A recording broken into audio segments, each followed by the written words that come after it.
Minimalists. Hello, everybody. Welcome to the Minimalist Podcast, where we discuss what it means to live a meaningful life with less. My name is Joshua Fields Milburn. Ryan Nicodemus is in Scotland today, but don't worry. I found some other person with a very strong jawline to fill in for him. Why, thank you. Jay Nash is in the studio. Today, we're going to talk about artistry. We're going to talk about resourcefulness. We're going to talk about originality. We're going to talk about craft. And so we have a craftsman here today. One of my favorite musicians, Jay Nash.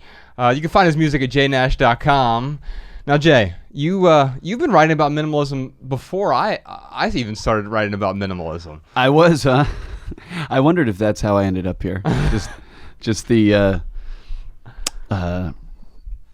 title of a record. Yeah. Is that what got me in this room? I think So the things we think we need, right? The things you think you need. Oh, yes. Yeah. Very judgmental. Yeah. No, not at all. No, I think not at all. And so I mean, that line is from, I think, the first song on that record, right? It is. Sweet Talking Liar. Yes. And it's really about forsaking the people that we love to get a bunch of stuff that is useless. More or less, yeah. Is more being hyper focused on some end goal, and sort of sacrificing the here and now for this. It could be a thing. It could be an entity. It could be a place that you want to get to. It could be, a life goal.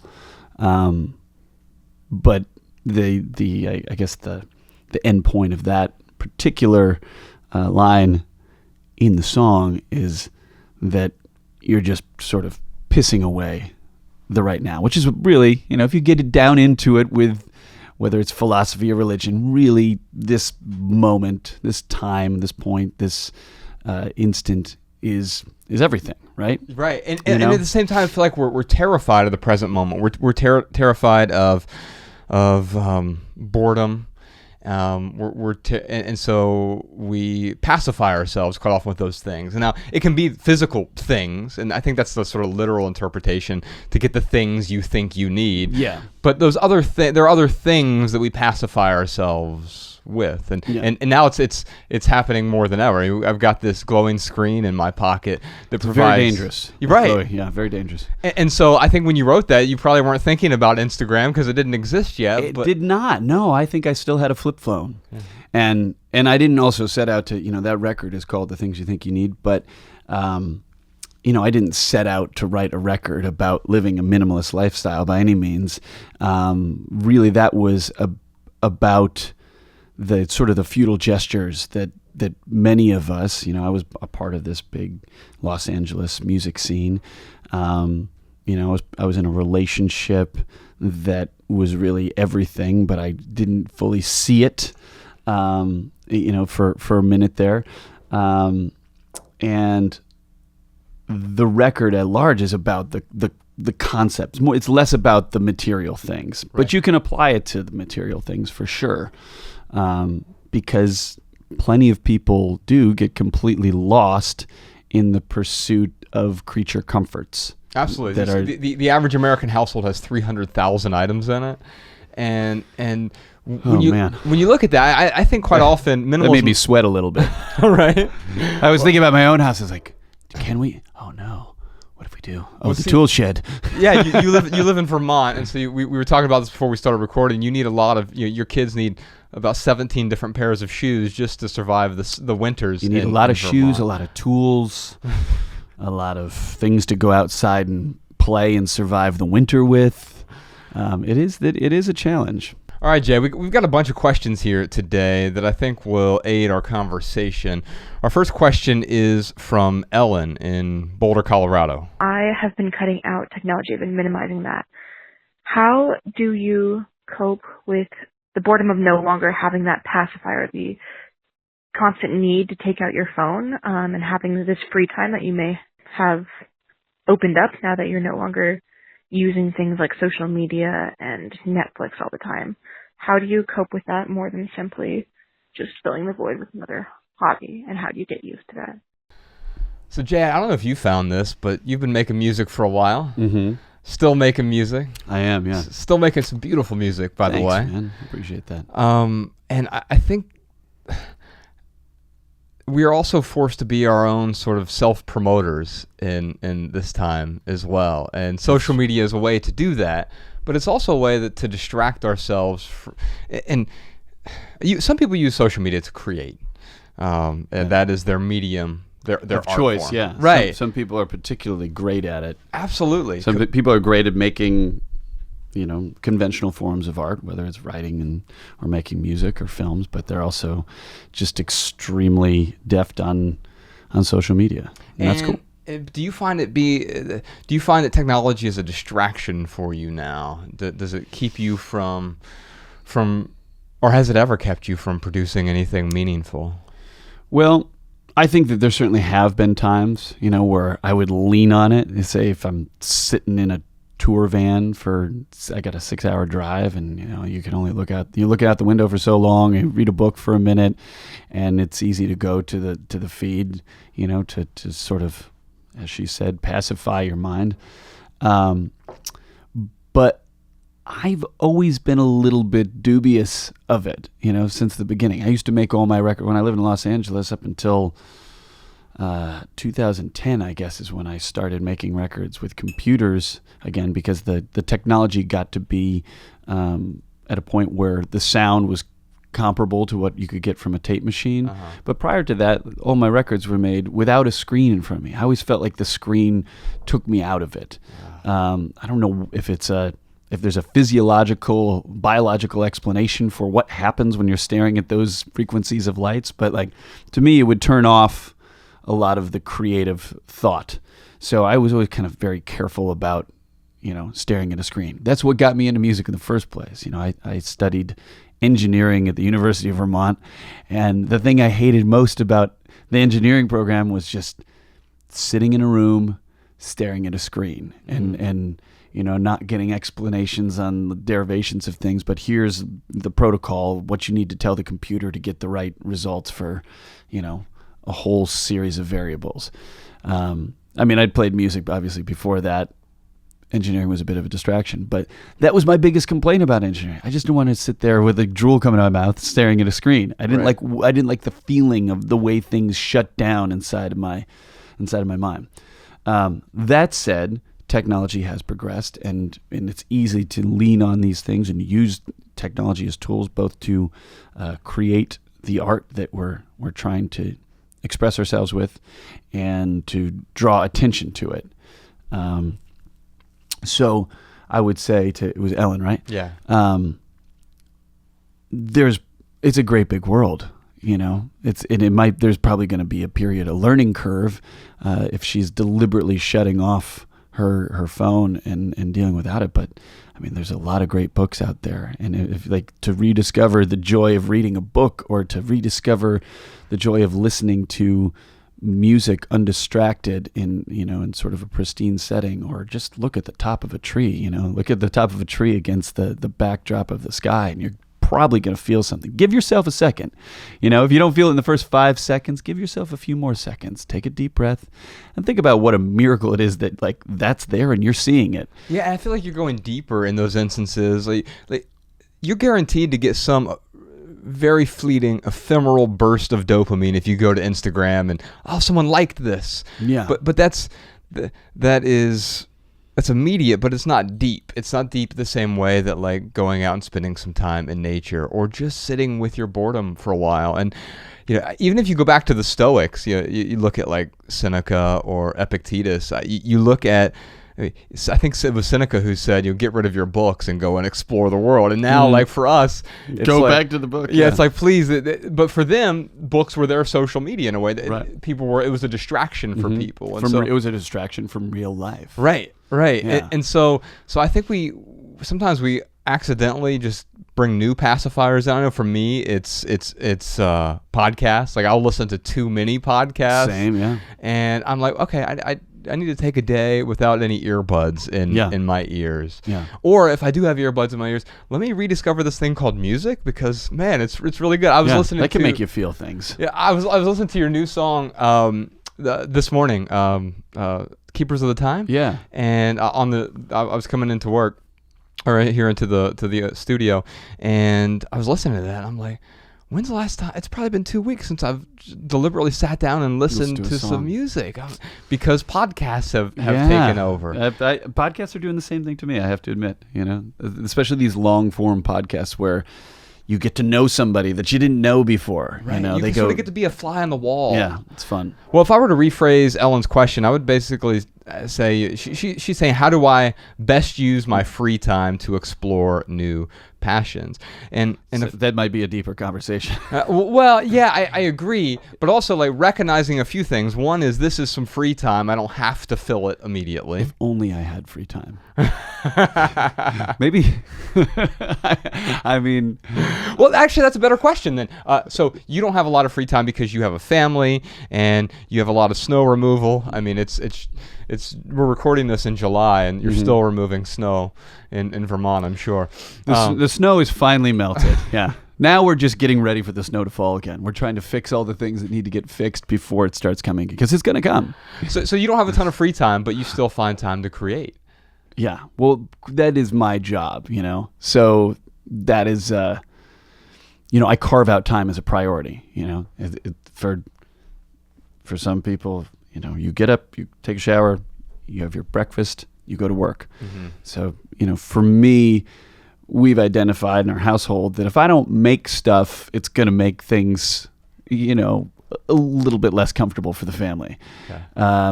And there's the promotion of stuff, and there's occasionally I do work as a composer, I do work as a producer, but really it all comes from songs. It all comes from sort of mining the ether for something that hasn't been said before, something that I haven't said before, finding the new perspective on things.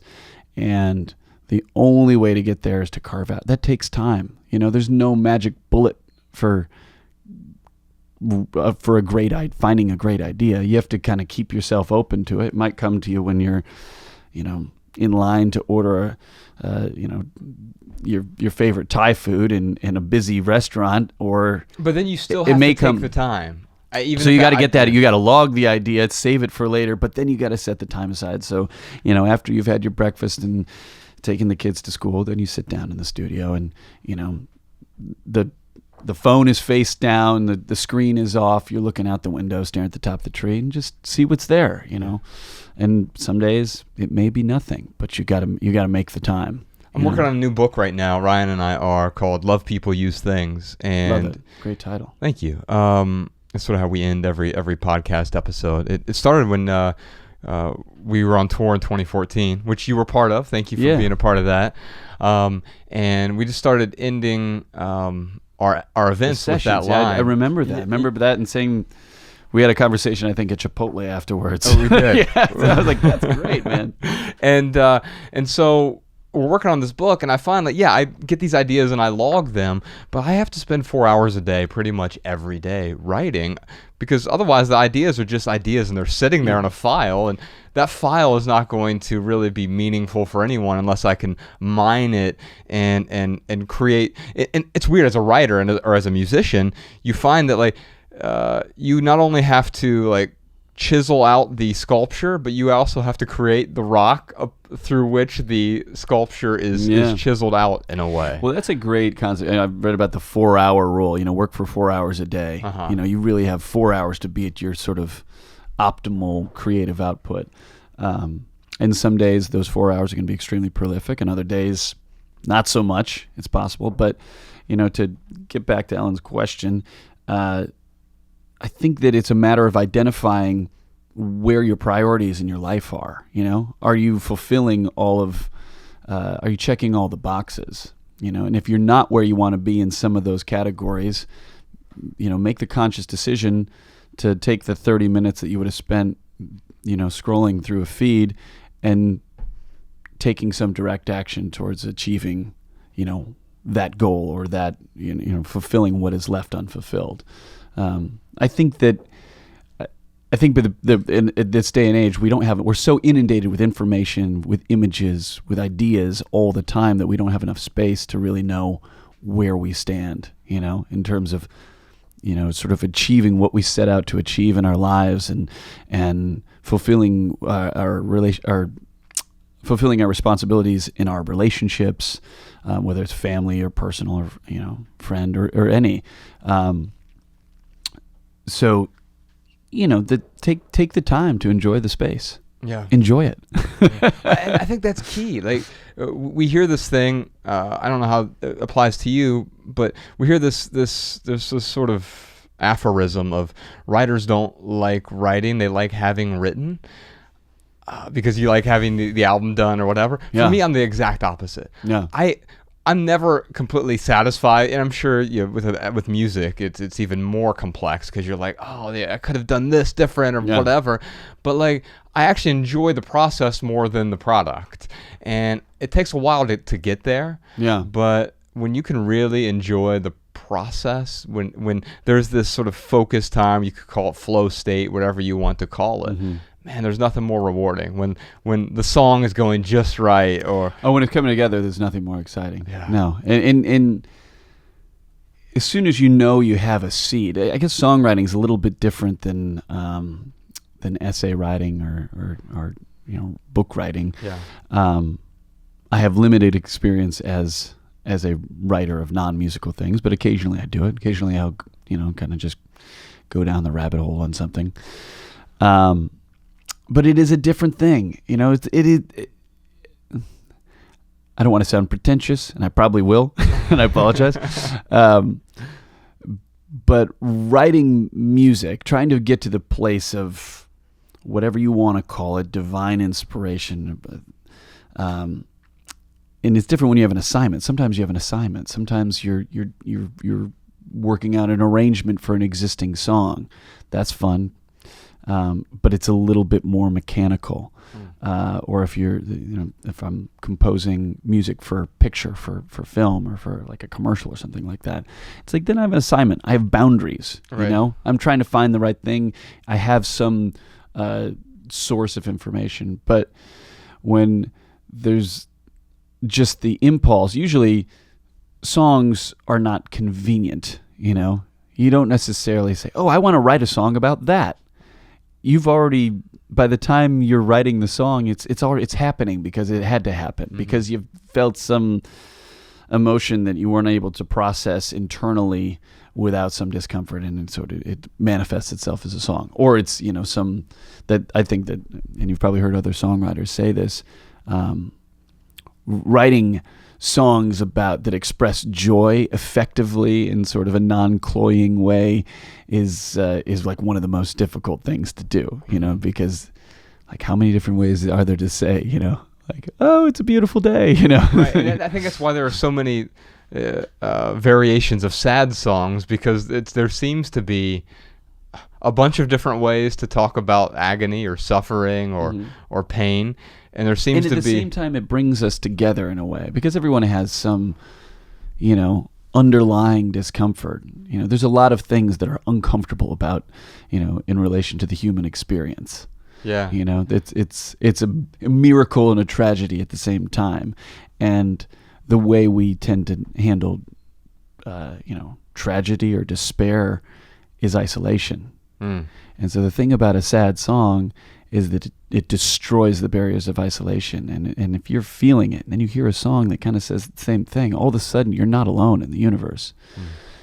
It's a rare and beautiful thing. And I don't know what else there is in this world that does the same thing. I read sad books, and I'm kind of sad, Yeah. Like I just went down I went on like a little Steinbeck kick of reading his short works. Man, they're so engrossing. You get so deep in there, you're just like, no. You feel more isolated in a way, or at least you can. Well, it's beautiful, but yeah, it's tough. It doesn't have the same thing. A lot of my favorite songs are sad, and I listen to them, and when the song ends, I'm full of joy. What a beautiful thing that this happened. Well, Ellen, I'm going to send you a copy of our book, our first book, Minimalism, Live a Meaningful Life. There's a whole chapter in there about passion, and I think that Jay hit a nail on the head. He talked about priorities. I would just say priority. It's a weird word because Well, up until the 20th century, do you know that we didn't have a plural for the word priority? Because it literally means, the etymology of the word, it means the first thing. Oh, yeah. Okay. And so we're now, the United Nations released their list of 163 priorities. Greg McEwen talks about this. And, I mean, when you think about that, you step back here, like, you have 163 the first things.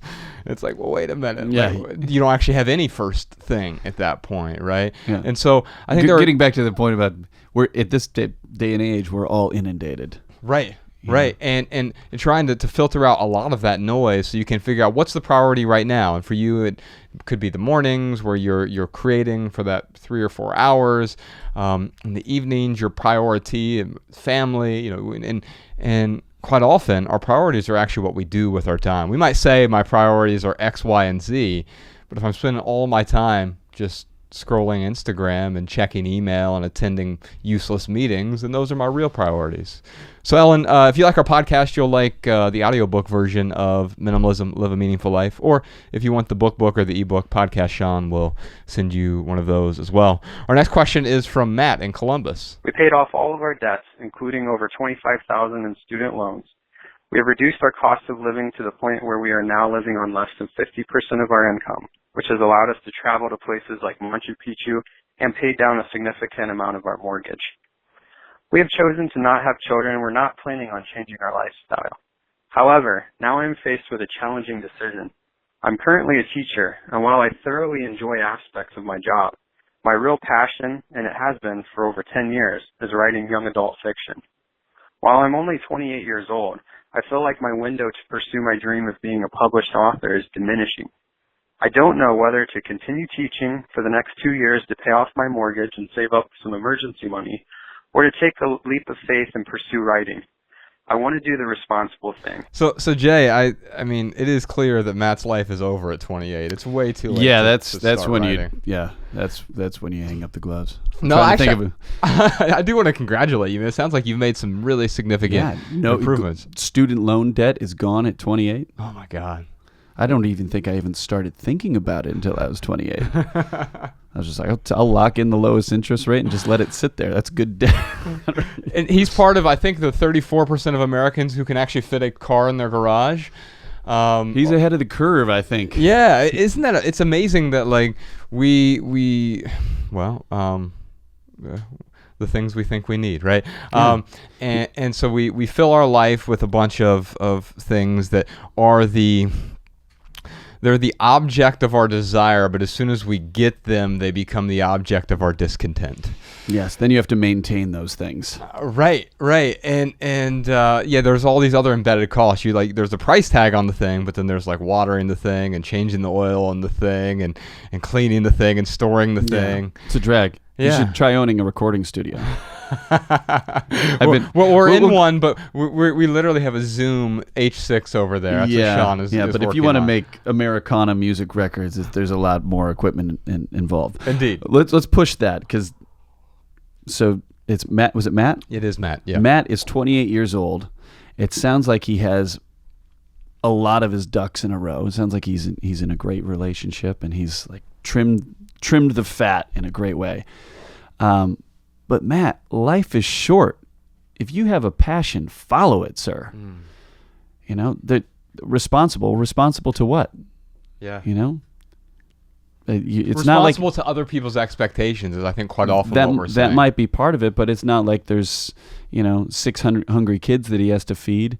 And I would say it sounds like he's in a great supportive relationship, and I would have to guess that his wife is going to be very supportive of him going after the thing that he has some deep propensity towards following.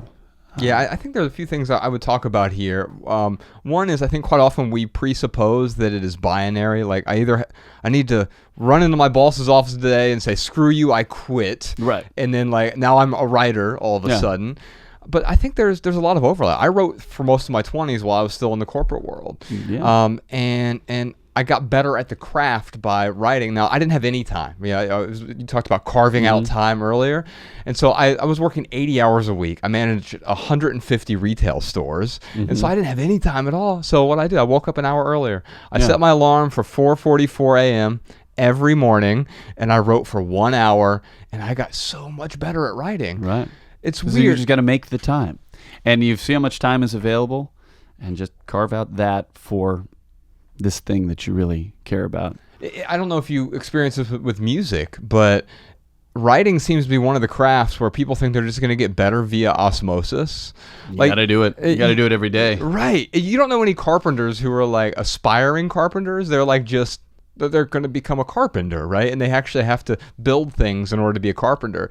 But with I teach a writing class, and with the students quite often, I found that a lot of people who aspire to write don't actually write because it's scary, and it's going to be bad at first, and even worse, it's going to seem good at times, but unbeknownst to you, it's actually going to be bad still, and that's okay. You have to produce the sediment in order for you to be able to pan for the gold. Yeah, it's true.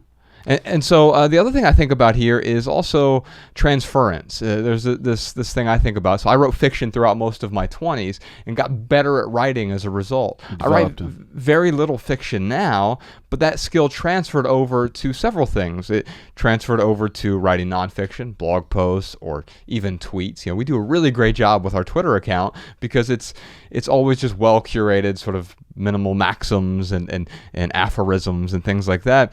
Because I've gotten better at writing. Writing books is a way that I transferred that skill set. But also writing talks. He mentioned our TED Talk. Well, I wrote the TED Talk. And so that skill set does transfer other places. Just because you're passionate about one thing doesn't mean that passion can't transfer to other areas as well. Yeah, I don't see the conflict. Yeah.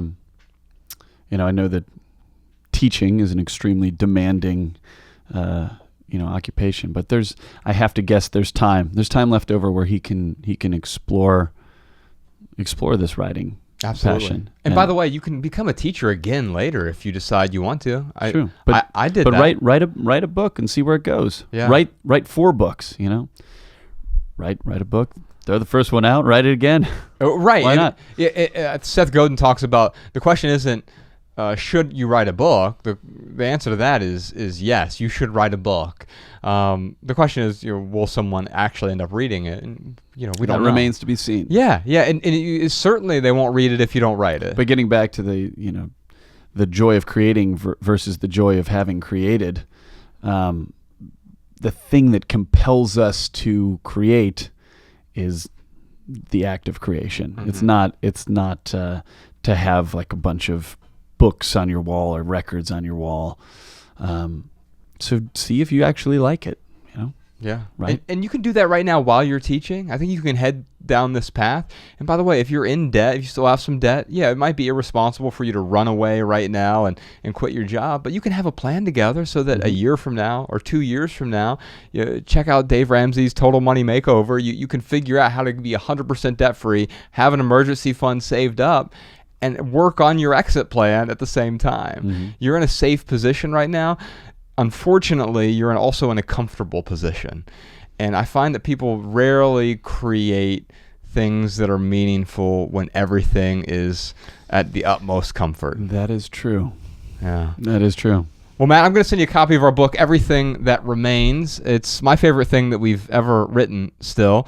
It's sort of the story of Ryan and I walking away from the corporate world so we could be more creative. Now, the book has a soundtrack to it, and Jay Nash is actually in the book. I think it's big break. The 5th chapter, there's a song called Wayfarer. Because I'm meeting with someone. So every chapter has basically one song. There's 12 chapters, so it has a weird sort of soundtrack to it that we never released, obviously, because I don't own the rights to any of the music. But I wanted to expose people in our audience to some music that was really profound to me. And so, Matt, I hope you enjoy that copy of Everything That Remains. We'll send you the audiobook, or if you want the book or the ebook, we'll send that to you as well. Well, it's time for our lightning round. Jay, this is where we answer questions from social media. Okay. And we're at The Minimalists on Twitter, Facebook, and Instagram. Jay Nash can be found on Twitter at J_Nash. That's right. And on Instagram at I am Jay Nash. You're good. And you can tweet at him, Instagram at him. Do it. And find him there. So we've got some questions from social media. Now, we typically answer these questions with a short, shareable, less than 140 character response. Okay. You don't have to worry about that, though. That's challenging. Okay. What Podcast Sean does, he tweezes something out that sounds pithy, and he puts it in the show notes so people can copy and share our pithy answers on social media if they'd like. And now you can find all of our quotes in one place, minimalmaxims.com. Our first lightning round question is from Amanda. What's the best time of day to be at your best creatively? It's difficult to find time outside of all the noise. Well, let me give you my pithy answer, and then you tell me what you think. The best time of day to create is today. And I think that... have you considered stand-up? No, I think for me, it's always mornings. That's when I feel most creative. But I know some people, they're like, midday, I take a lunch break and it's ideal for me. And so I think it's perspectival in a way. Like what works for you may not work for me. How about you, Jay? What's best for you? It depends on your lifestyle too. There was a long stretch where it was the middle of the night before I went to bed, after I'd sort of absorbed a day's worth of experience, and the entire city of Los Angeles is asleep, and you have this orange hazy glow overhead. Nowadays for me, it's where there's space, where I can find space, where I can find an empty house where there's no noise. There obviously you need to sort of plan that time around when you're going to have the energy and the space to do it. But I think every person is different. Morning is great. If you have good energy in the morning, you've had a good nutritious breakfast and a cup of good, strong, bracing coffee. The day is your oyster. I find really early works well for me. Like I get up without an alarm quite often at like 4 a.m., 3:30 a.m. I'm not recommending that to anyone, but it's that's a crisis. That's when at 3:30 I'm like, okay, nope, not yet. Settle down. But it's sort of the same thing you were talking about. Like Los Angeles is still asleep. Like there's no distractions for me, and so I used to have all these rules in order to create, and I never created as a result. Like I would have 15 things that need to be done. I need to fold the laundry. I need to have my cup of coffee. I need to make sure I've had breakfast. That's not OCD at all. Yeah, right. I know. I'm so OCD. There's nothing obsessive or compulsive about either of the things you just said. My one rule now is I have to wake up, basically, and that's it, because I haven't figured out how to write in my sleep yet. But I think that ultimately having as few rules as possible does set you up for success. Yeah, knowing that you can create something anytime, right? And that is the truth. Whether it's a song or it's a social media post or it's a book, a line from a book, it can happen at any time. You just keep your heart and your mind open, and there's a good chance that good things will sort of pass through. Yeah. Our next question is from Surin. How do we discipline our thoughts from the nonstop ideas we keep getting? How do we choose which one to focus on? Well, my pithy answer is an idea isn't power.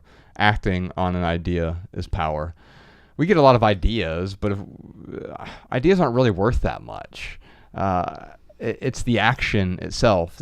You might get a song idea, but if you never write the song, then so what? If you're exposed to an idea that sticks with you and resonates with you, that's a good indication that that's one that you should act on. If Soren is feeling as though he's overwhelmed by all of the noise, I would have to say, again, take a minute, take a beat, turn the phone off, look at the sky, take a walk in the woods, close your eyes, take some deep breaths, quiet the noise. Take a moment just to meditate and just think about taking 20 deep breaths and then see where you're at. And then chances are there'll be one or two thoughts that remain that are important. It's like minimizing your life with stuff is like, does this thing have any value? Is it bringing joy into my life, or does it not? And if it doesn't, you can let it go. And if it does, hold on to it, chase it down and see where it takes you. Minot asks, as a creative person, I really like the way this was accidentally phrased here, but as a creative person, how do you get the inspiration? Now that article there, the inspiration. Yeah, like, and I think that's quite often the problem, don't you? Like, we're searching for the inspiration. Yeah, you don't necessarily know. You don't know. There's no, I've actually been making music for my living for 21 years, which seems absolutely absurd. And I still don't fully understand it, except for the fact that, like you said, you just got to sit down and do it. Yeah, you may wake up one morning like, man, nothing's here. But if you sit down and just start putting ideas, musical or lyrical, otherwise, into the world, and you kind of log them, it may not. It's sort of like the performance thing. A lot of times, I don't know if you've heard this from stand-up comedians or musicians. On stage, it's very hard to gauge what is happening with the audience. Yeah. There are nights where you think, man, I have never played better than I'm playing tonight, and it's lost on the audience. Or you're having a night where it feels like in your head that you're really struggling, and then afterwards people are like, that was the seminal show. That was the greatest performance. I've experienced that a bunch of times. And there's a total disconnect. It doesn't make any sense. The same, I think, is true, with creating, with writing, whatever it is. You can't judge yourself as it's coming out. You just have to let it come out. Save the editorial. That's good. Save the editorial phase for later. Yeah. You know? In my writing class, I teach the four most powerful words a writer ever told me was sit in the chair. Because it's not about the inspiration. It's not about the word count. It's not about how many songs am I going to write this week. It's about actually just taking the time to do it. And as you said early on, that there may not be anything productive today. It may not be. In fact, some of my most productive writing days are negative 2,000 word days, where I've deleted stuff from a previous day. I've chiseled out the sort of the statue from the sediment. Looks like we have a bunch more surprise questions here today. What are some specific examples for when limitations improve creativity? How do I know whether I have too many hobbies? We could talk about that. You collect guitars still? that look says yes. How can someone apply minimalism to music and other creative pursuits? What creative advice would you give your younger self? And a bunch more surprise questions. Good ones. Also, 25 ways to be more creative. We have another couple hours. Yeah, we got some time. We got some time. We got some questions. And if you want to hear all that, you can listen to this week's Maximal episode, available exclusively on Patreon. That's right, you're currently listening to our weekly Minimal episode, but each week, Ryan and I record an entirely different, much longer Maximal episode on the Minimalists private podcast, which gives us the space we need to talk about topics we don't typically discuss in public. Plus, Patreon is the best way for us to fund this podcast and keep it 100% advertisement free. When you subscribe to the Minimalist private podcast on Patreon, you'll also receive a personal link so that our Maximal episodes play in your favorite podcast app. You can find all the details and all the good stuff over at theminimalists.com/support. Also, it's probably worth noting that we're capping our Patreon audience at 6,000 Patreon subscribers. The reason we're doing that is we want to keep it relatively private. It's a private podcast for a reason. So if you want to get in on that, you certainly can, but only until we have 6,000 Patreon subscribers. All right, let's listen to some voicemail comments and tips from our listeners. Hi, Josh and Ryan. I just wanted to share an experience I had with your listeners because I often think about what to do in situations with gift giving and gift receiving. And when my birthday rolled around this year, I really wanted to have a talk with some of my friends about how I wanted to celebrate and how I don't really want physical gifts because a lot of the times I don't use the things that they give me. And when we started talking about it, they actually, to my surprise, agreed. And they were actually talking about how they really don't even like to just aimlessly walk around the mall and just trying to kind of find something that they think I might like. And we all agreed that it was kind of a pointless and aimless, unintentional way to shop for somebody. And I was really surprised at what they had to say about it, and that they actually agreed not to do gifts this year. So I just wanted to encourage everybody to have those discussions, even though they're hard, because you never know what they might say, and they might actually be relieved to hear that you don't want a gift, and they can save money that way and just enjoy their time with you. Yeah, I just wanted to let everybody know that some people will actually agree with you, even if they're not minimalists. Hi, my name is Claire Dayhill. I'm from Amherst, Massachusetts. So I really enjoy your podcast. I am in the military. I'm a member of the Coast Guard, and I'm really liking seeing the connection between minimalism and being in the military. You know, we have the same uniform every day, really just a basic amount of stuff, and just having that freedom of everything you need, just keeping in what we call our sea bag, which is that green military-like backpack. Thank you, and I really enjoy your podcast. All right, y'all. Thanks again to Jay Nash for joining us today. Certainly one of my favorite musicians. I want to acknowledge him for creating something meaningful, something that certainly resonates with me. I want you to check out his music. Just go to jnash.com, or you can find his side project as well, wearethecontenders.com. He has a band with Josh Day, and they tour and they produce some great music. wearethecontenders.com. And real quick, for right here, right now, here's one thing that's going on in the life of the Minimalists. I am a writing teacher, and I teach an online writing class. It's called How to Write Better, and you can find out details at howtowritebetter.org.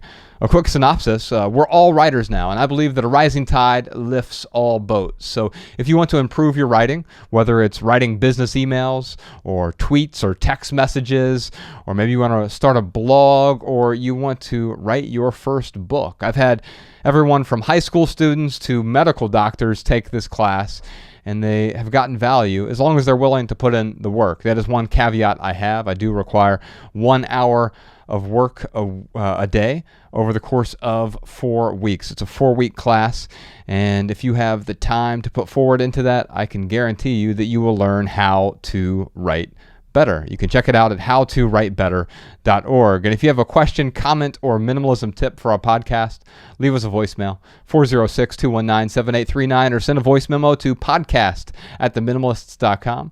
You can comment on this episode at youtube.com/theminimalists. If you want our show notes in your inbox, sign up for our email list at theminimalists.com. You'll also receive our Simple Sunday emails each week. For our added value this week, let's finish with one of my favorite Jay Nash songs. It's a song called Over You from his 2008 album, The Things You Think You Need. And if you leave here today with just one message, we hope it's this: love people and use things, because the opposite never works. Thanks for listening, y'all. We'll see you next time. The Minimalists.